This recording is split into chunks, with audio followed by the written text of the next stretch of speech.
From the windows of my new home, the night view of San Francisco glittered and sparkled. Located in the heart of Silicon Valley, this 4-bedroom house was an extravagant purchase for a 26-year-old woman to make on her own. Initially, the real estate agent looked at me with skeptical eyes. However, once my financial statements and proof of income were reviewed, his attitude completely changed. My name is Isabella Wang.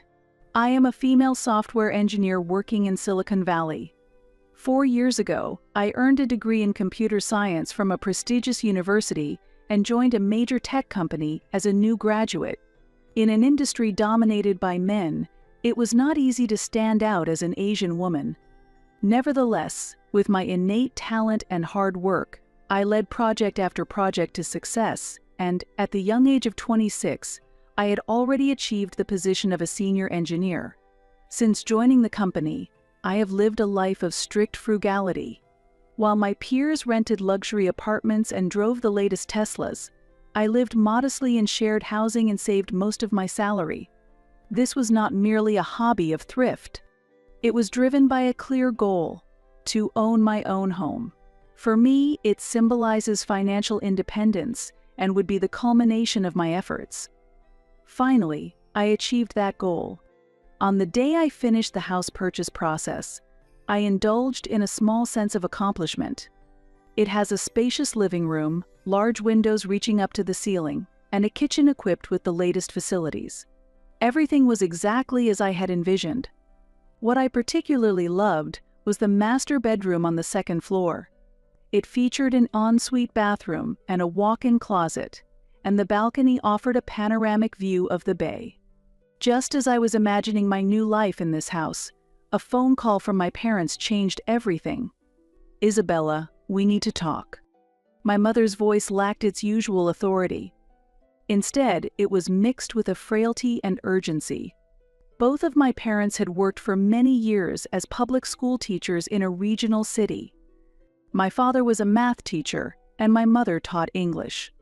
Despite having stable careers, their financial situation had deteriorated year by year.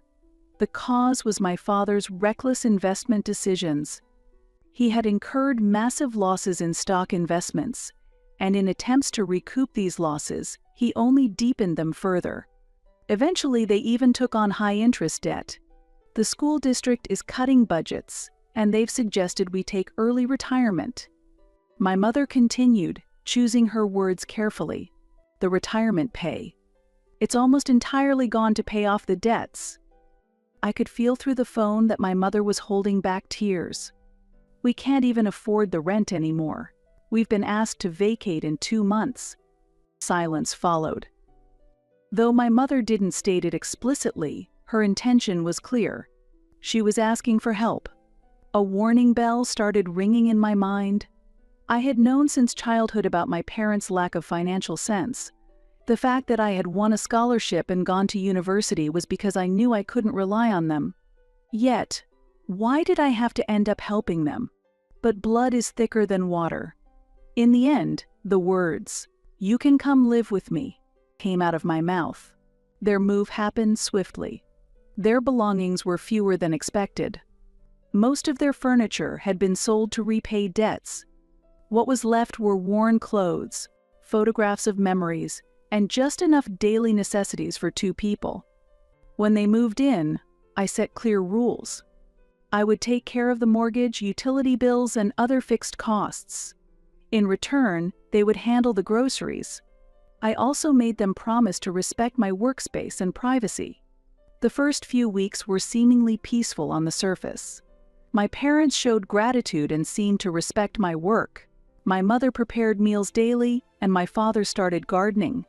It appeared as though an ideal living arrangement had begun.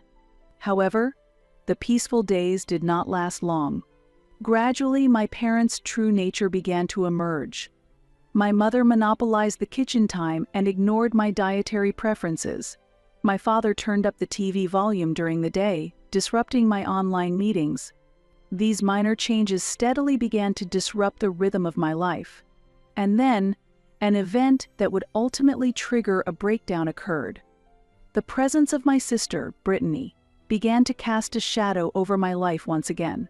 It was a Saturday morning. A dense fog typical of San Francisco enveloped the outside of the windows, casting dim shadows inside the house. I was deeply engrossed in debugging crucial code in my home office on the second floor. Suddenly, I heard a knock. When my mother entered the room, I instinctively felt that something bad was about to happen. Her expression was mixed with complex emotions I had never seen before: guilt, anxiety, and a strange kind of resolve. "Isabella, there's something we need to talk about," my mother said, her voice deliberately softened. It was the tone one might use when discussing something difficult with a young child. I took my eyes off my laptop screen and looked towards my mother. "It's about your sister, Brittany." The moment I heard that name, my body tensed. Brittany, my 23-year-old sister. She had ruined her own life while basking in our parents' perpetual favoritism. Since dropping out of college, she had been drifting through life without a steady job, dating dubious men, and breaking up repeatedly. Brittany's in trouble. She's having problems with her boyfriend Jonathan. Whenever Brittany was in trouble, it followed the same pattern: reckless spending, debt accumulation, and eventually turning to our parents for a resolution. "She's looking for a place to live now." My mother's words trailed off. At that moment, I understood everything. "You're not planning to let her stay here, are you?" My mother's expression hardened. "We've allowed Brittany and Jonathan to stay here temporarily." A shock ran through me. They had made such a critical decision without my consent. "You must be joking? I bought this house. I'm paying the mortgage and all the expenses. How could you make such an important decision without consulting me?" "It was an emergency. Brittany is family. Isn't it natural to help family members?" That word, family. It was the magic word my parents always used. A convenient shield to justify their selfish actions. Family? I thought taking in our parents was fulfilling my duty as a family member. But now my sister too, and without even asking. "You wouldn't understand. Brittany really is in trouble. She and Jonathan are." "Who's Jonathan?" "Brittany's new boyfriend? Do you even know anything about him?" My mother averted her eyes. "Well, Brittany seems to trust him." My parents had always just accepted the men Brittany brought home without even verifying their backgrounds. That evening, Brittany and Jonathan arrived. My suspicions were confirmed. Brittany was dressed as flamboyantly as ever, her makeup far too heavy. And beside her was a man who could be immediately identified as a troublemaker. Jonathan looked to be in his mid-30s. He had an unkempt beard and sloppy attire, and there was a dangerous look in his eyes. When he entered the house, I instinctively tensed up. Their belongings were more than I expected. Large suitcases, boxes, and even a gaming console. Clearly, they weren't here for a temporary stay. About the rent each month. As I began to broach the subject, Brittany quickly hid behind my mother. "Mom promised it would be free." Her voice still carried the arrogance of the past. I looked at my mother. She hurried off into the kitchen. At that moment, I realized. This wasn't just a temporary stay. They intended to squat in my house. That night, I couldn't sleep. As I gazed out at the night view of San Francisco from my window, I pondered how to resolve this situation. But this was just the beginning. The worst was yet to come. Brittany and Jonathan gradually began to take over more space in the house. At first, it was minor things. Jonathan's gaming console appeared in the living room, and Brittany's makeup started to scatter across the kitchen counter. Noise deep into the night, unauthorized use of the refrigerator, and the common areas left in disarray. My parents acted as if there were no problems at all. In fact, they seemed pleased that Brittany had returned to the family circle. My protests were always dismissed with the same phrases. "She's family. It's just temporary. Try to be more understanding." However, their true intentions would become clear all too soon. 2 weeks had passed since Brittany and Jonathan had moved in. My house was no longer just my house. It was a gradual but certain erosion. Jonathan's presence was particularly intolerable. Jonathan occupied the living room day and night, deeply engrossed in his video games at high volume. Even during my online meetings, his curses and rough laughter were incessantly audible. When cautioned, his retort was simply, "It's a shared space, isn't it?" Brittany was eroding my life in even more troublesome ways. She used my expensive cosmetics without permission, and the bathroom overflowed with her array of makeup products. Furthermore, she wore my designer brand clothes under the guise of borrowing them and returned them stained. My parents acted as if they were oblivious to these actions. Rather, every time I complained, they admonished me with a tone that suggested I should not blame Brittany over such trivial matters. However, a decisive event occurred one Wednesday afternoon. After finishing a video conference with an important client, I left my office and heard an unusual noise coming from the direction of my room. My heart started pounding faster. As I rushed up the stairs, an unbelievable scene unfolded before my eyes. My personal belongings, clothes, books, computer accessories, were all piled up in the hallway. My expensive monitor was carelessly placed on the floor, and designer clothes were thrown about. When I opened the door to the master bedroom, I found Brittany and Jonathan in the midst of clearing out my remaining belongings. Brittany was dragging clothes out of my walk-in closet, complete with hangers, while Jonathan was emptying my bookshelf. "What are you doing?"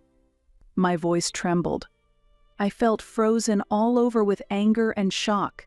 Brittany responded as if what she was doing was perfectly normal. "We're going to use this room." "Who decided that?" "Mom said it was okay. We as a couple need more space." "You're single, right?" I immediately went in search of my mother. She was in the kitchen on the first floor, preparing dinner as if nothing was amiss. "What is the meaning of this?" My voice was as cold as ice. My mother set down her knife and slowly turned towards me.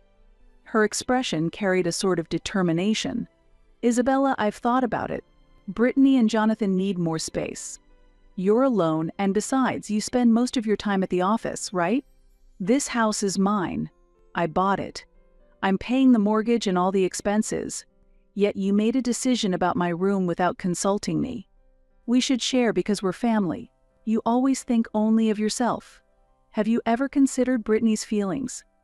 At that moment, I understood. This wasn't just about a room. This was a calculated invasion.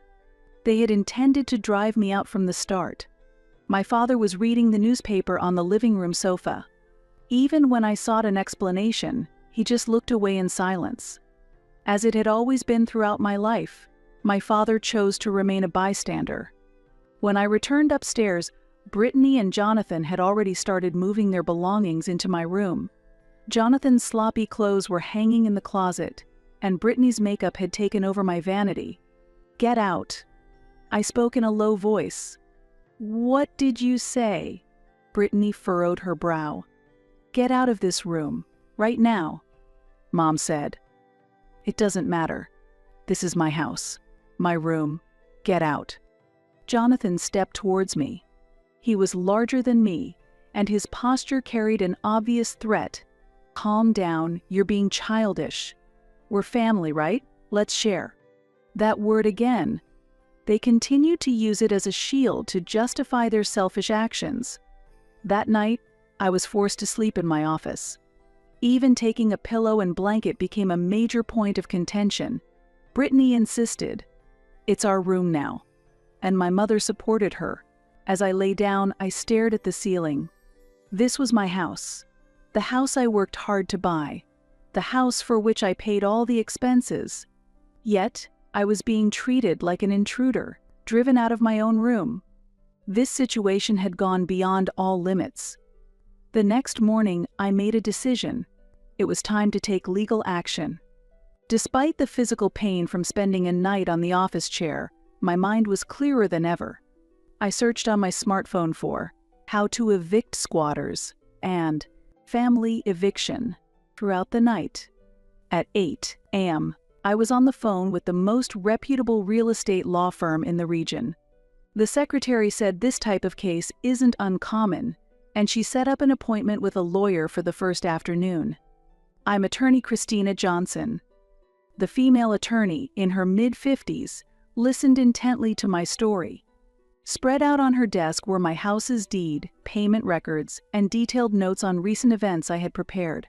This is a clear case of residential infringement. You are the owner and have made all the payments. Even if they are family, they have no right to occupy a room without your consent. But they are my parents. Family relationships are separate from legal rights. You have legitimate ownership. What's needed now is a firm stance. That afternoon, I explained the situation to my boss and took 2 days of emergency leave.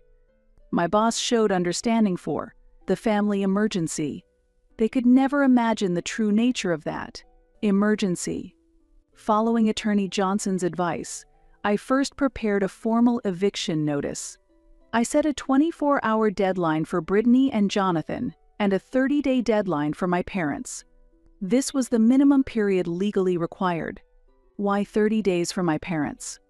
Legally, they are considered established residents. On the other hand, Brittany and Jonathan are recent intruders. A more swift action is possible for them. The moment I printed the notice, my hands trembled slightly. I was about to legally evict my own family, but there was no turning back. They had trampled over my kindness and cornered me. This was a necessary measure for self-defense. When I returned home, Brittany and Jonathan were lounging in the living room, as usual. My parents were preparing dinner at the dining table. It was as if this were their home. Without saying a word, I took out the 4 eviction notices. I placed Brittany and Jonathan's in front of them first, then laid my parents on the dining table. What is this? Brittany picked up the letter with an annoyed look. It's an eviction notice. Brittany and Jonathan, you have 24 hours. Mom and Dad, you have 30 days to leave.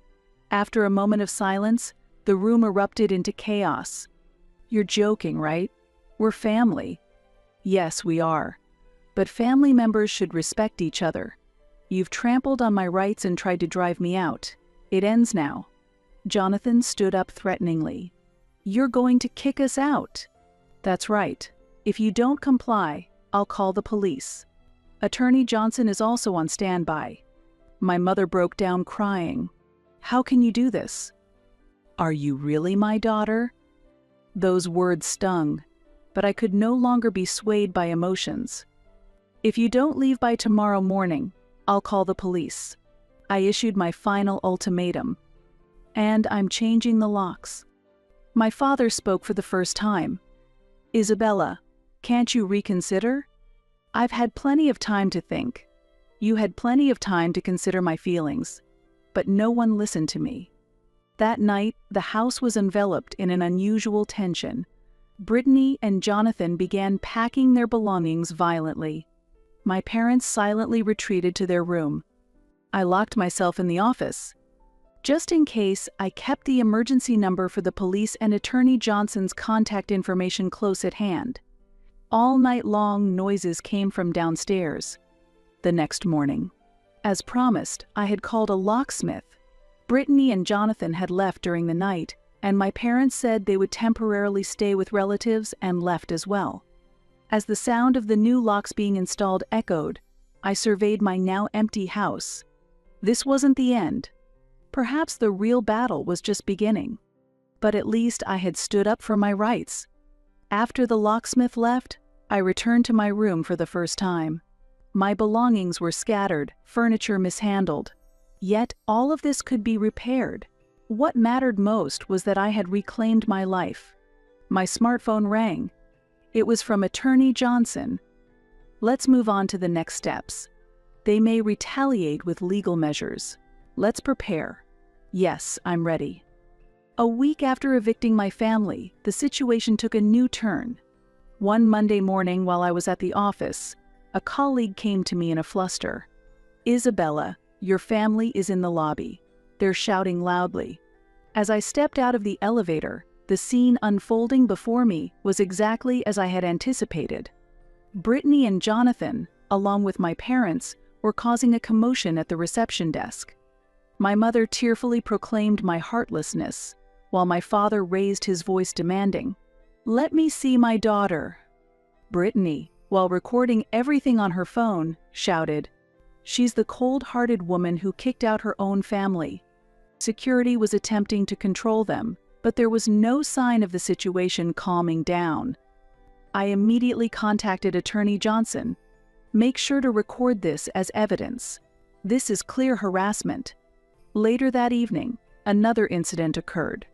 A flood of derogatory comments began appearing on my social media accounts. Brittany had spread my personal information online, crafting a narrative that labeled me as the cruel sister who left her own family homeless. Days later, the repercussions reached my workplace. Anonymous accusation emails were sent to the Human Resources Department, reporting my antisocial behavior. Fortunately, my boss understood the situation and supported taking legal action. "We will document everything," Attorney Johnson said with determination. "Their actions constitute clear defamation and harassment. Let's prepare for a countersuit." Following the lawyer's advice, we commenced a comprehensive legal response. Residential infringement, harassment, defamation, and business interference. All evidence was organized and submitted to the court. At the first hearing, the judge immediately acknowledged our claims. The defendants' actions are clearly illegal and malicious. The judgment stated, a restraining order was issued, and they were ordered to pay a substantial amount in damages. Brittany broke down crying in the courtroom. "But we are family." However, the judge responded calmly. "Family relations do not justify illegal actions."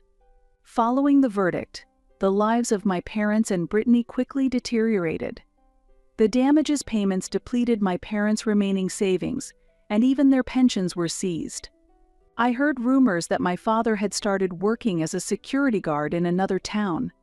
The image of a former high school teacher working as a night security guard must have completely shattered his dignity. My mother began working part-time as a cashier at a local supermarket. I remembered how she once scorned such jobs as work for the uneducated. Now, she herself was in that position. Brittany's downfall was even more severe. As soon as the payment of the damages was settled, Jonathan disappeared. With accumulated debts, Brittany's credit cards were stopped, and she could no longer pay her rent. The last I heard, she was denied an application for public housing and was hopping from one friend's house to another. One day, I received an email from my mother. "Isabella, we are reflecting on our actions. Please, exempt us from the payments. We cannot sustain our lives going forward. You are still young and successful. Consider your aging parents a little. Please." From Mom. My reply was succinct. "No exemptions. You tried to take my home. You attempted to destroy my life. This is a legal matter. The time for emotional resolutions has long passed. Isabella." Attempts at reconciliation came several times through relatives afterward. But my resolve was firm. This was not merely a family dispute. They had systematically infringed on my rights and threatened my life. Months later, I saw Brittany at a supermarket in town. Her flashy attire was gone, and she looked exhausted as she scanned job advertisements. I heard my parents were considering applying for welfare. They who once declared, "People who rely on welfare are lazy," were now forced into that very situation. One might call it poetic justice. When I returned home, tranquility enveloped me. The chaos and noise of the past were gone, and peace had returned. The fact that this house was now entirely mine was fully realized. On my desk, there were still a few legal documents: court orders, records of damages payments, applications for the renewal of restraining orders. These documents also served as proof of my break with my family. A year had passed since the legal victory. This year brought significant changes to my life. I was promoted, and my salary increased further. My new position as team lead brought greater responsibilities and more fulfillment. Without familial interference, I could focus on my work, accelerating my career. There were also significant changes at home. The master bedroom was completely renovated and furnished anew. The negative memories left by my family were physically erased. I installed a state-of-the-art security system in the living room, enabling 24-hour surveillance with security cameras. My parents and Brittany had been captured several times lurking around the house. Brittany, who was clearly intoxicated, continuously rang the doorbell late at night. Her downfall was evident. I had grown accustomed to living alone at home. I could have quiet breakfasts, a work environment free from interruptions, and undisturbed nights. Above all, I felt reassured that my decisions were completely respected. This was indeed the life I had sought. The phone rang. It was from Attorney Johnson. "The wage garnishment process has been completed," she reported. "This fully protects your rights." Looking out the window, the sunset was beautifully sinking. I felt that a new chapter was truly beginning.